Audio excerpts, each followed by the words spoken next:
Rencontre entre Bernard Tapie et les socialistes. Bernard Tapie n'est pas très content. Les socialistes ont décidé de ne pas participer au vote, donc de ne pas le soutenir activement. Dialogue.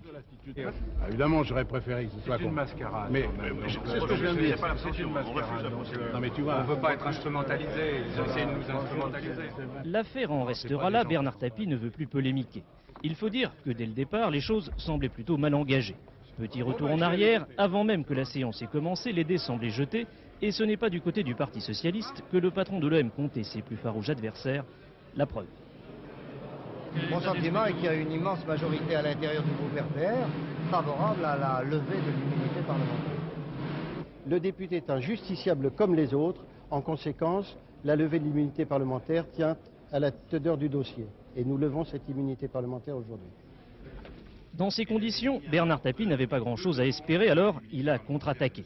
Contre le gouvernement dont il voit des membres mêlés à des affaires, contre le PS dont l'attitude ne lui paraît pas claire, et surtout contre l'acharnement politique dont il s'estime victime. dans 2 jours, notre session ordinaire sera terminée et le juge aura loisir de m'entendre sans votre précondamnation, car je ne me soustrerai pas à son invitation.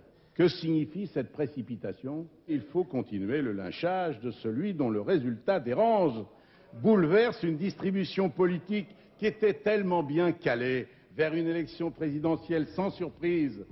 Sans surprise non plus, le résultat du vote d'aujourd'hui, majorité écrasante pour la levée de l'immunité parlementaire de Bernard Tapie. Seuls 10 députés ont voté contre, mais à vrai dire, le patron de l'OM s'y attendait.